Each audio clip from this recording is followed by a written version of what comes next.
Good morning everyone. In this video we're going to talk about establish a steady position. Steady position refers to the establishment of the position that allows the weapon to be held still while it is being fired. So, steady position, while approaching the fire line, a shooter should take the time to get into ideal shooting position. A steady position must establish during integrated shooting. The shooter is the best judge of his or her position quality. He'll be in a good spot if he can keep his grip on the front side post. The following are the components of stable position, which are non-firing hand grip, rifle butt position, firing hand grip, firing elbow placement, non-firing elbow placement, and lastly, stock wield. So first, the non-firing hand grip. The rifle hand grip rests on the heel of the hand in the form by the thumb and fingers. Grip is slightly onward pressure inserted. Second, rifle butt position. The butt of the stock is placed on the pocket of the firing shoulder. This reduces the effect of recoil and helps ensure a steady position. Third, firing hand grip. The firing hand grip grasps the pistol or rifle grip so it does fit the V formed by the thumb and forefinger. The forefinger is placed on the trigger so that the lay of the rifle is not distributed when trigger is squeezed. Fourth, the firing elbow placement. The location of the firing elbow is important in providing balance. The firing elbow should be properly and normally clipped to avoid extra movement when firing.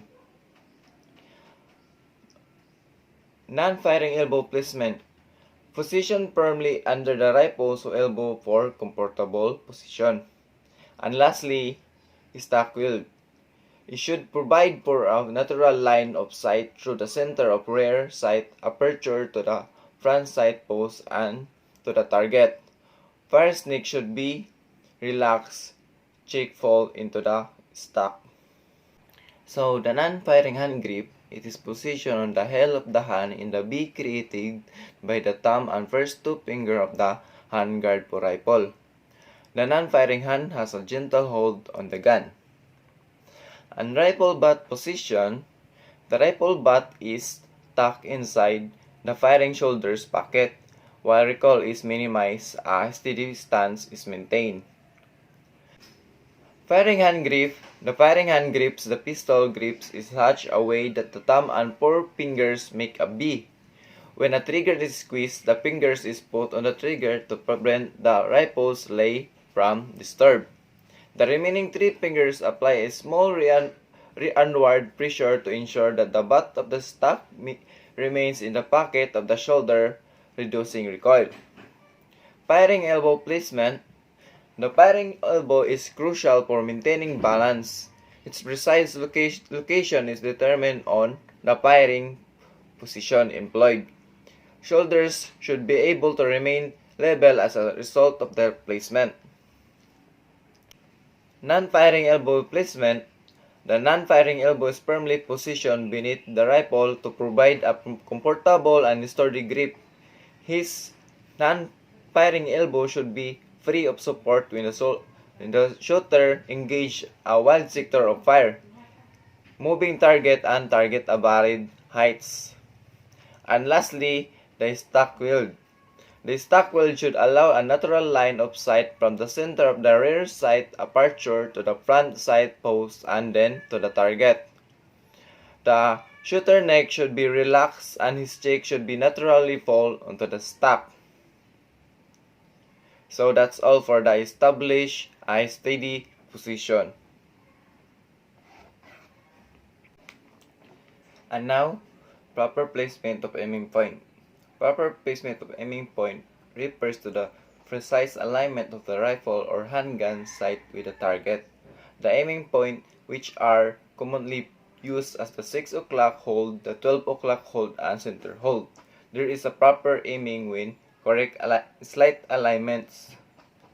Slight alignment is the relationship between the rear sight and the eye.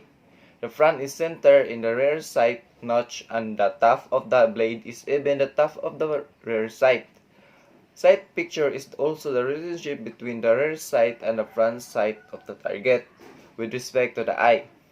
This differs from the sight alignment only by adding the bullseye or aiming points to the front sight blade.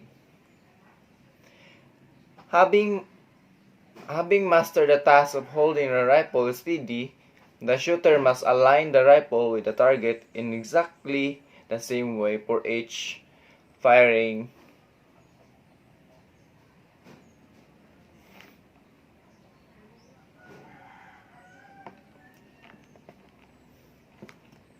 Having mastered the task of holding the rifle steady, the shooter must align the rifle with the target in exactly the same way for each firing. The firer is the final judge as to where his eye is focused. The instructor or trainer emphasizes this point by having the firer focus on the target and then focus back on the front side post. Check the position of the firing eye to ensure it is aligned with the rear sight aperture. Having mastered the task of holding the rifle steady, the shooter must align the rifle with the target in exactly the same way for each firing. The firer is the final judge as to where his eye is focused. The instructor or trainer emphasizes this point by having the firer focus on the target, then focus back on the front side post.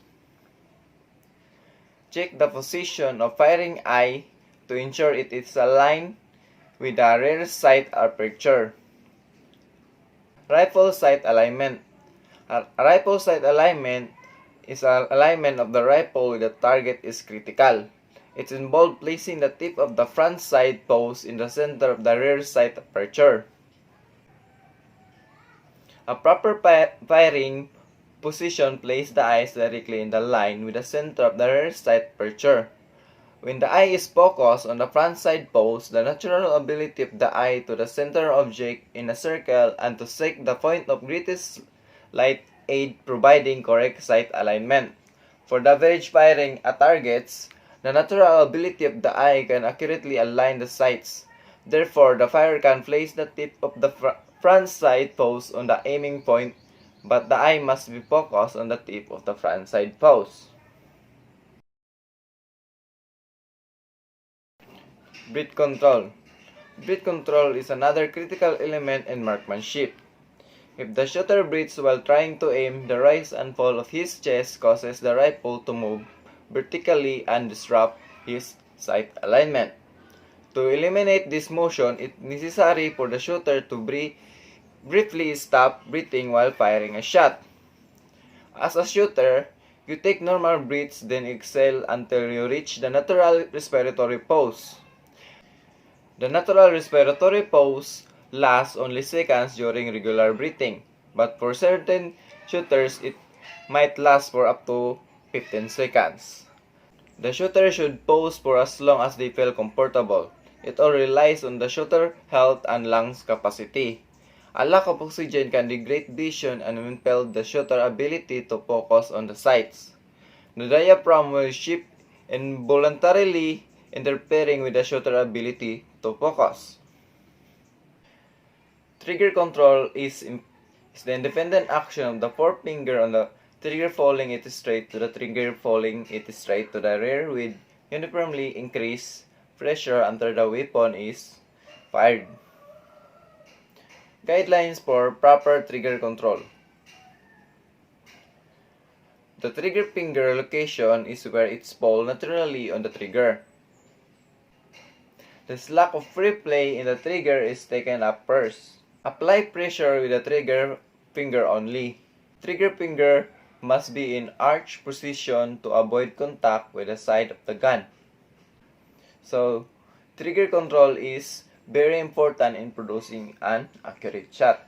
When the shooter exerts pressure on the trigger, he must do is a matter that does not alter the sight alignment or position of the pistol.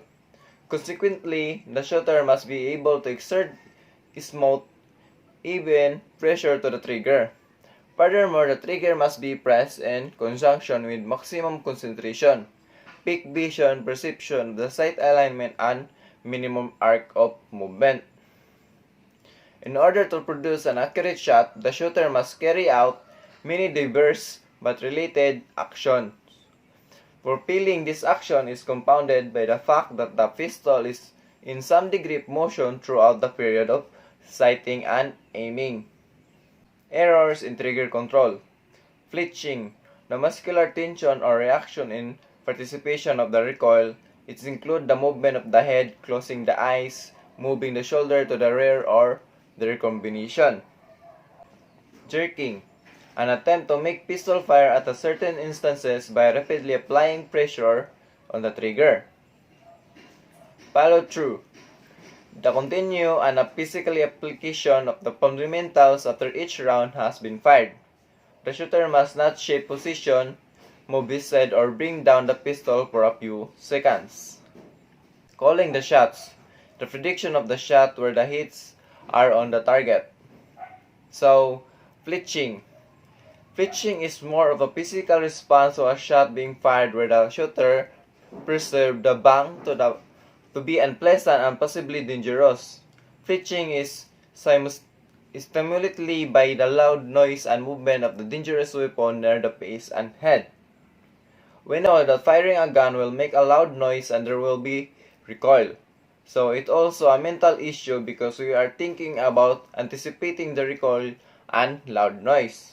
Anticipating the oncoming recoil will be the loud bang causes our premature reaction to the sound and result in flinch. And jerking.